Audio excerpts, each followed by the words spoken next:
Hello and good evening. What's up? So, here is the fourth part of our journey in this particular batch together, where in the very first session, we talked about different aspects of verbal ability and how to start your preparation, how to sequence it, and all those things. Then, in the next one, we did more or less the same thing for reading comprehension. Although, since we'd already started working on RCs, I just took you to the next stage. And then in the last class, we went ahead and practiced with quite a few different, we practiced with verbal ability questions together. Then we had a session where we practiced all these reading comprehension based questions together. And today we are going to combine the two and move on. So what I have brought for you today is a passage and a couple of verbal ability questions. So in a way, you can think of it as a mini section test of VA that gives you a taste of the entire thing, and starting from here can actually be really wonderful. So you may look at it and say, "Acha, these are not very many questions," but then the truth is, if you start getting around 8 questions right consistently, that definitely puts you in the top 10% of the bracket. So do you have any question, any issue, any concern? Is there anything that you want to ask? I see Atharv is with us at the moment. Anybody else? So we have Atharv. Anyone else who's joining in? Okay, so let's go ahead and begin. So as usual, in case, when I say as usual, I'm assuming that you've been working with me for quite a while. But when it comes to reading comprehension, I prefer working in 2 rounds. Round 1 is all yours, where you read the passage, you attempt the questions, I jot down your answers. Okay, and round 2 is where we go ahead and discuss the passage threadbare. So if there is a word whose meaning is not known to you, if there is a sentence that you find confusing, ask about those things in round 2, and then we'd of course go ahead and dive into our questions, where we look at every option threadbare, and any option that you choose, in case that is not right, I will explain it to you. And tell you why that option should not be or should not have been considered. So why do we go ahead and adopt 2 rounds? If I start explaining the passage in round 1 itself, then it is going to bias you, right? Now it is going to enhance your level of comprehension, which means that your accuracy rate will increase, but that increased accuracy rate will not be because of your abilities. It is because you and I chose to work together, and I don't want to bring in that kind of contamination into the process. So let's begin. So I have a passage for you first up, right? So you know that every slide will give you this number. So that tells you mentally you are prepared that, okay, I'm going to read 3 slides. So here is the slide, slide 1. Go ahead, read it. And once you're done reading it, let me know and we can take it up from here.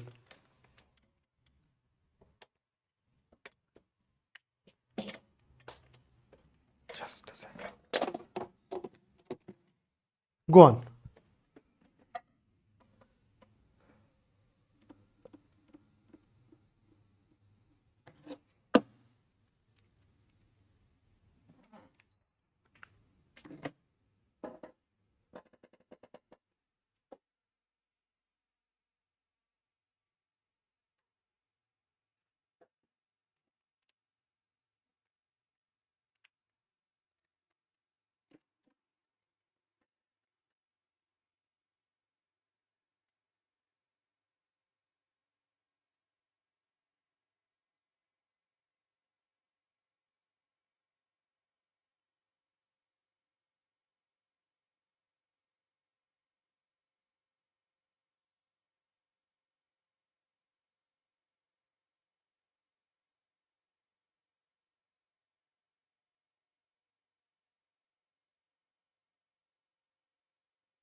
Varsha, let's discuss this once we have attempted the passage. Now that I've started it, I will, it will not be appropriate to take this question in the middle of the passage.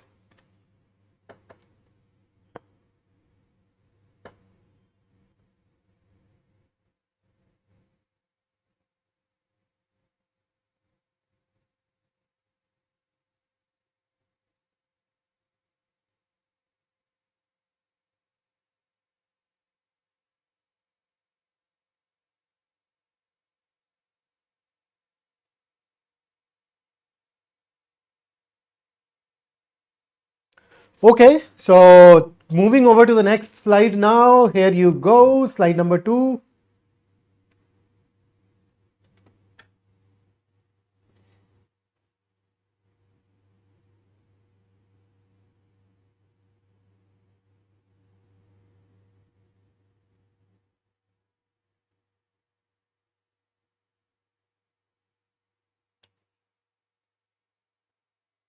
Let me know once you are done reading it.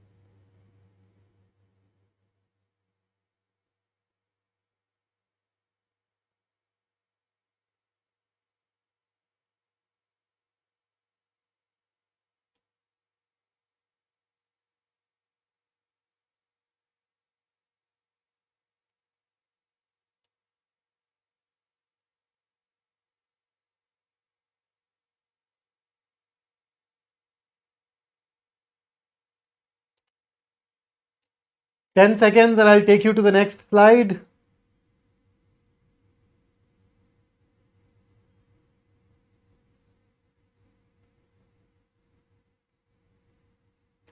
Dharv, how can this be the previous slide?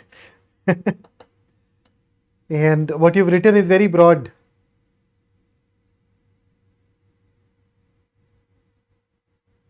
Okay, so here is the next and the last slide.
So are you ready for the questions now? Ready for the questions? You're done with the passage. You know that you're on YouTube, so you can always use the seeker of your YouTube video to go back and refer to the right part of the passage. Ready? Shall we start? Giving you 5 seconds and then I'll take you to the questions. Here you go. Question number 1. What's your answer? Just go ahead, quickly share your answer. I'll run a 90-second timer and then we will start.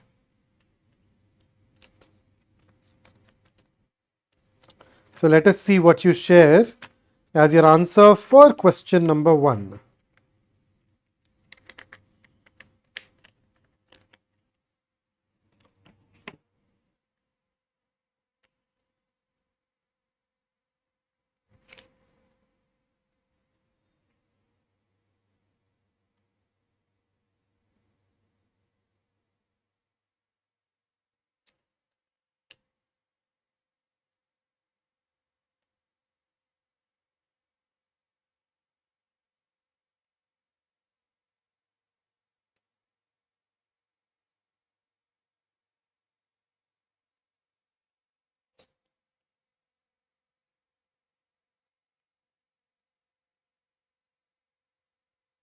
Okay, so I have one answer from Karan. We have 30 more seconds at the max. And we have Varsha, Atharv. So three answers so far.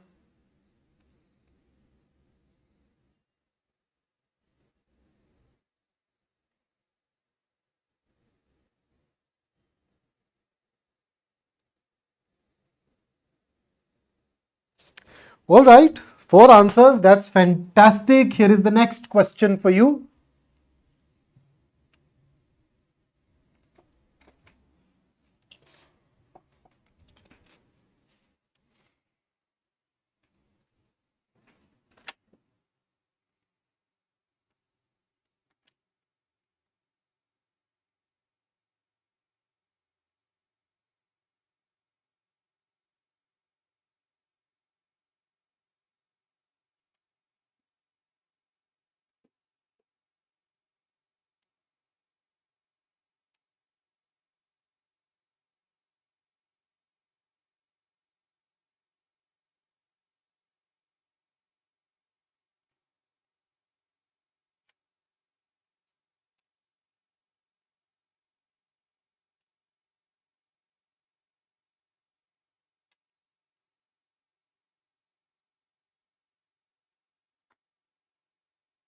We are a minute into the question. Let's see what you choose.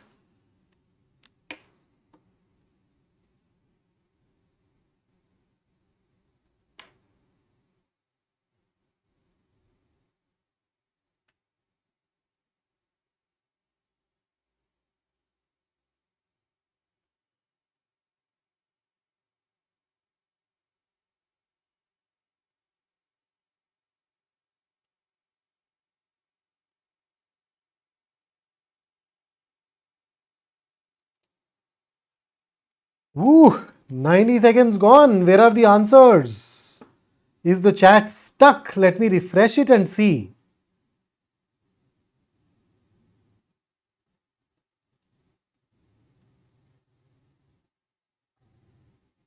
So, answers for the second question. Okay, since I don't see any answer in the chat, let's pause here. We'd not really extend it beyond this. Here is your next question, and let me start the timer. So, question number 3. What's your take?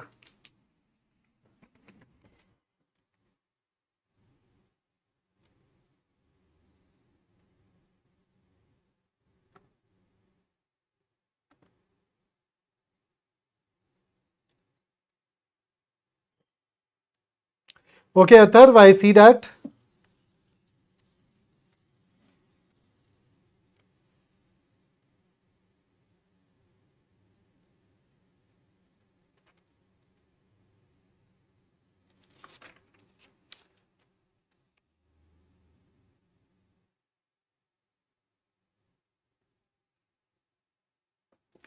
Question number 3, what's your take?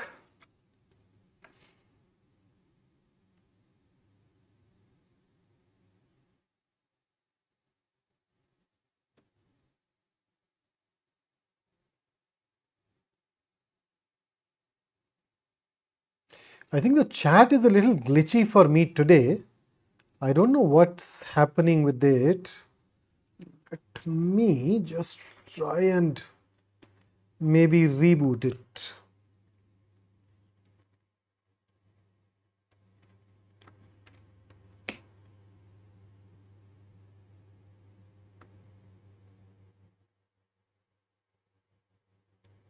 Okay, so now at least I'm able to make the chat work, but what's your answer to question number 3, guys? What's your take? It has been 100 seconds. I mean, as a beginner, ideally you can take up to 2 minutes if you want to, but okay, so I have Atharv's answer.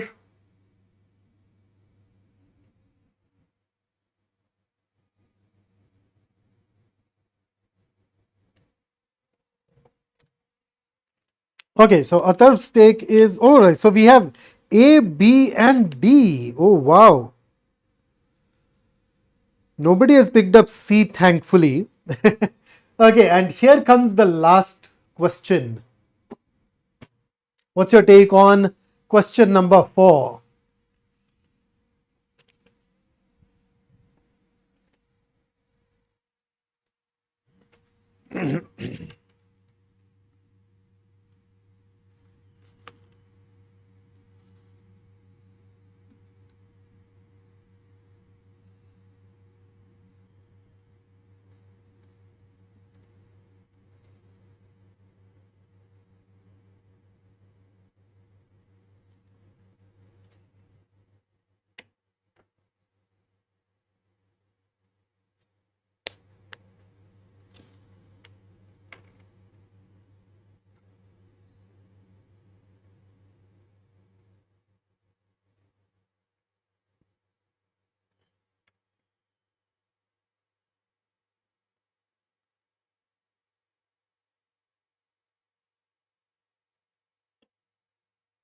Atharv, your answer is A. Okay. For question number 4, you're choosing A, right? Just to be clear.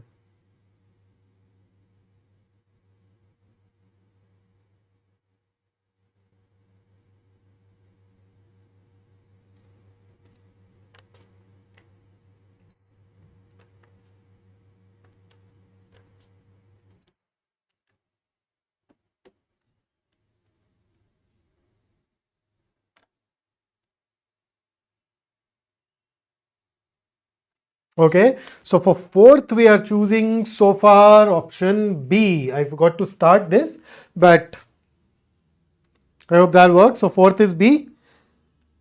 All right, so let's now begin reading our passage together, starting with our round 2. So, what does it talk about? It talks about a particular philosophy which is quite popular in the world around us nowadays, and that philosophy is Stoicism.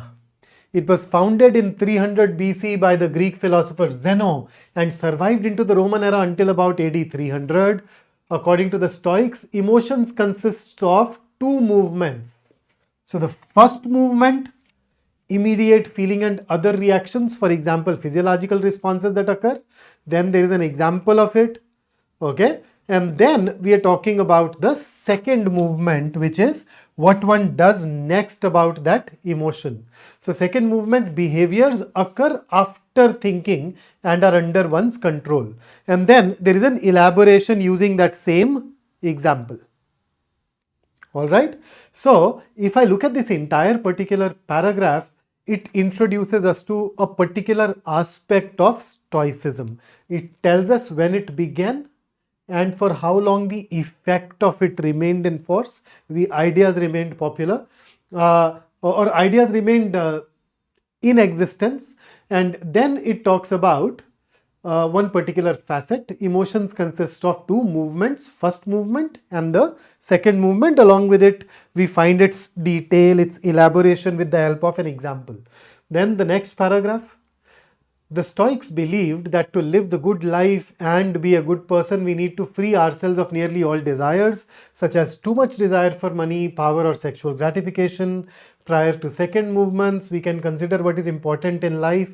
Money, power, and excessive sexual gratification are not important. Character, rationality, and kindness are important. So, once again, what is important and what is not important according to Stoicism, and what should influence the second movement. If there is a particular word or a particular sentence that you don't understand well, please make sure that you do write it. For example, when I look at this particular page, I notice might have included a plot to seek revenge, action signifying deference. What exactly is deference? Deference is a respect shown to something or someone.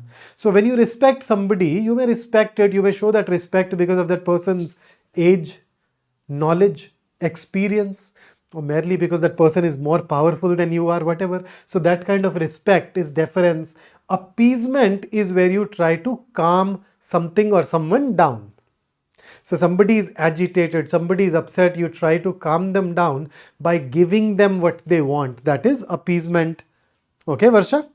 So there are times when a child throws a tantrum. And let us say the child is throwing a tantrum because it wants a toy. Now, normally you would not want to give in to those tantrums, but if you're fed up, you're irritated, and you feel embarrassed because the tantrum is being thrown in a public place, you might hand over a toy to that child just to make him calm, make him shut up. So, you're appeasing the child. So, to appease, to placate, to calm someone down, right? So, if there is anything that you don't understand, just flag it so that I can go ahead and do it. Then, third paragraph talks about, now so far we were talking about the Stoics. Now we are getting into the territory of the Epicureans. So they were first associated with the Greek philosopher Epicurus. He held a similar view how people should enjoy simple pleasures but not be indulgent in these pursuits. So basically he's saying that Epicureans also believed in more or less a similar thing. So, and then we are combining the Stoics and the Epicureans by saying in sum, these ancient Greek and Roman philosophers saw emotions, especially strong ones, as potentially dangerous. They viewed emotions as experiences that needed to be reined in and controlled. And finally, the last paragraph, as Oatley points out, the Stoic idea bears some similarity to Buddhism. Now, so far Stoicism, Epicureanism, and now we're saying that, okay, there is some similarity with Buddhism too. So Buddha argued for cultivating a certain attitude that decreases the probability of destructive second movements. Remember the first paragraph, behaviors. Through meditation and the right attitude, one allows emotions to happen to oneself. It is impossible to prevent this. You will feel emotions, but one is advised to observe the emotions without necessarily acting on them. One achieves some distance and decides what has value and what does not have value. More or less the same things that we find in the second paragraph now. Additionally, the Stoic idea of developing virtue in oneself, of becoming a good person, which the Stoics believe we could do because we have a touch of the divine, laid the foundation for the three monotheistic religions. Monotheistic religions are those religions that believe in the existence of only one God and not the existence of multiple gods. For example, I am a practicing Hindu, and within Hinduism we know that we have Shaivas, we have Vaishnavites, we have Shakts, right? So we have these different divisions that believe in different gods, and within each one of those divisions you may have once again different types of gods that you believe in or entities that you believe in. So those three monotheistic religions are Judaism, Christianity and Islam. As with Stoicism, tenets are principles, guiding principles of these religions include controlling our emotions lest we engage in sinful behavior. So we should control our emotions, otherwise we have this tendency to engage in behavior that can be considered a sin. Okay, so with that, the questions, I think for the first question, your answer was C, which was absolutely right. I think all of you managed to get this right, so we can move on from here. Let's get into the second question. Which one of the following statements, if false, could be seen as contradicting the facts or arguments in the passage? Now, these questions can be difficult, challenging. Why? Because the moment I see this if false, it means that I need to take the opposite of every answer choice and then check for its impact on the passage. Check whether it contradicts it or not. That leads to a possibility of our making a mistake. So I always turn this false into true. How do I do that? Now come to think of it, false basically is not true. So if I'm making it a true, I need to add a not somewhere. So I can add it here, not contradicting. Another way of saying not contradicting will be consistent. So I turned false into an opposite and this part into an opposite. So now I won't have to get into every answer choice and reverse it. So which one of the following statements, if true, could be seen as consistent with the facts? Okay, let's start with A. In the Epicurean view, indulging in simple pleasures is considered all right. True or false? Let me take you to the relevant part.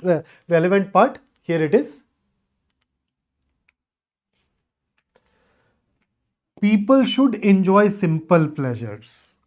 So indulging in simple pleasures is all right. So this is true. Anything which is true according to the passage is consistent with the passage. Let's look at B. Despite practicing meditation and cultivating the right attitude, emotions can be controlled. Where does the passage say emotions can be controlled? In fact, check this here. Emotions are bound to happen to you. It is impossible to prevent this. So can you control emotions?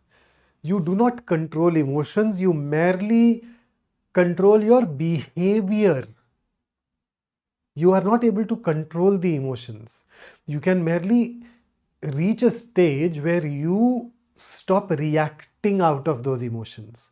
So does the passage say that you meditate or whatever, despite all that, emotions can be controlled?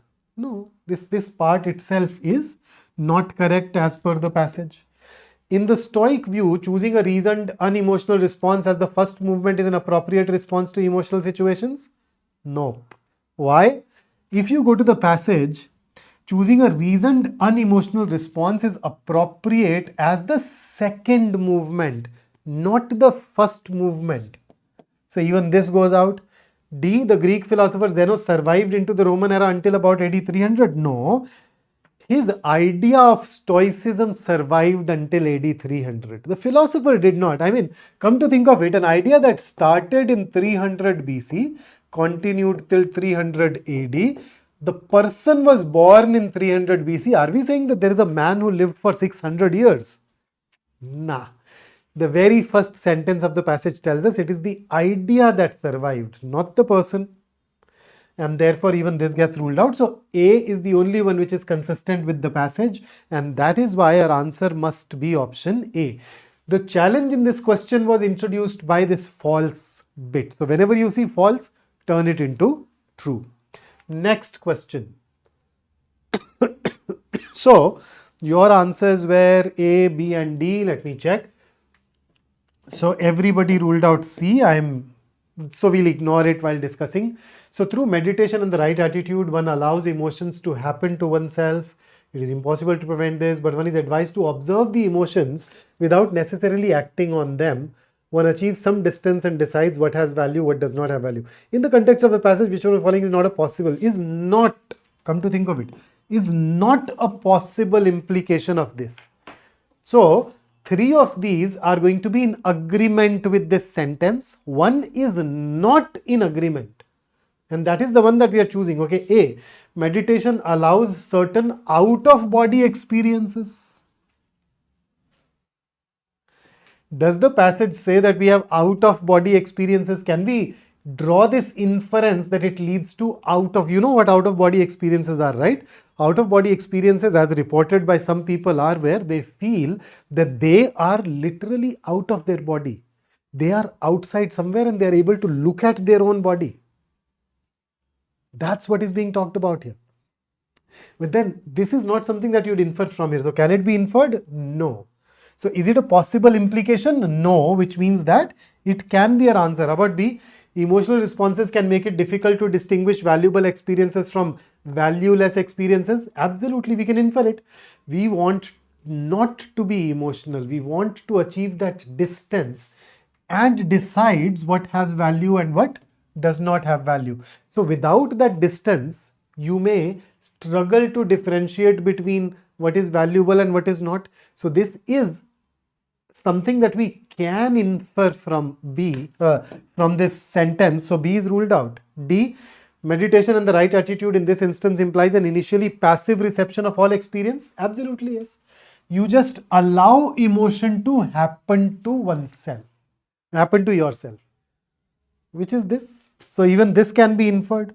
So the one which cannot be inferred is A, and that is why the answer is A. So two questions where the question stems were tricky that could have made your life difficult, and here is the fourth one where your answer was B, and that is correct. In case there is any other option that you want to consider, because I saw only three answers, so maybe if you've chosen anything else or if you were bothered about anything else, do let me know and we can discuss that too. Okay, now to go to Varsha's question. Varsha said that when I attempt questions on my own, my accuracy rate is higher. When I attempt them in the class, it is usually lower. Varsha, there can be two reasons behind it. Reason number one is that when you work with us in a class, we most of the times work in a timed environment, right?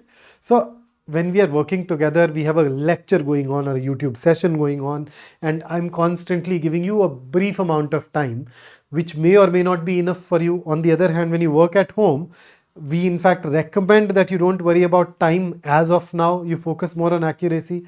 The timed condition is something that can make a difference. And then the second reason, at least in my sessions, is that I have a tendency to choose relatively higher difficulty questions in my classes. The reason is that I believe that when it comes to an easy question, you can solve it on your own. Now that you are spending some time with me, why not go ahead and pick up something which is challenging so that we learn to become better. So that can be another factor that can go ahead and explain it. So maybe it is one of these two, and that can lead to this phenomenon that you've experienced. Okay, next question. See, remember I have taught you best summary questions. So here is a paragraph. Read the paragraph and choose the one which is the best summary for this particular paragraph from the given options. We'll not go beyond 2 minutes. Let's see.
Okay, 75 seconds gone. Let's see what you want to choose.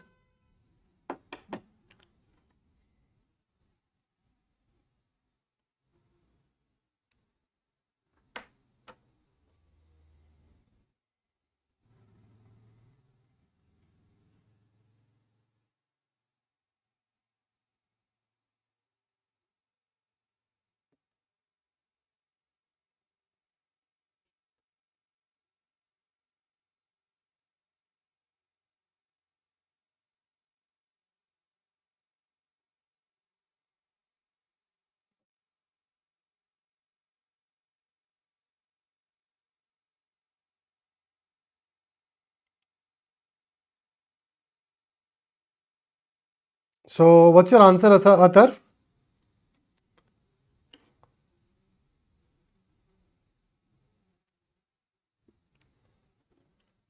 Bhavani has shared his answer. According to him, it should be B.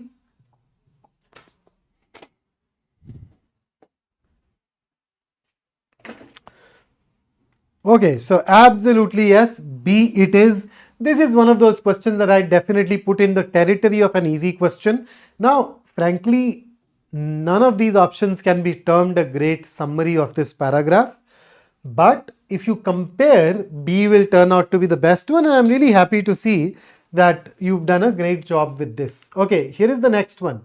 This is going to be a para jumble. Let us see what you choose as your sequence for this particular question. Go ahead, start.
Okay, so we have 2341, we have 2314. Which one of these two should we choose?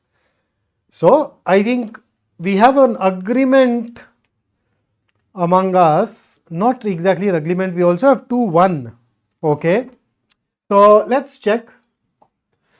Consequently, so here is a clue right off the bat. Consequently tells you that it is a conclusion drawn. It's a conclusion, so you need to have a premise before it. Consequently, under the 5-year plans, a high priority is being given to these programs. Okay, one in Free India, rural. So Free India is independent India. Post 1947 India, rural upliftment programs were initiated in the year 1952 under the Community Development Program. So definitely I see that if something is being given priority today, when they were initiated, that sentence definitely needs to come before. Then these were aimed at changing the face of the countryside. Countryside is the rural area, and building a new outlook among the village folk. Now look at this. I'm just highlighting one word. Where tells you past, is tells you present. And here is 1952. These can refer to these rural upliftment programs because countryside, village folk. So I can tell you that 3 should come before 1. We talk about past, and it's only then that we will go ahead and talk about future.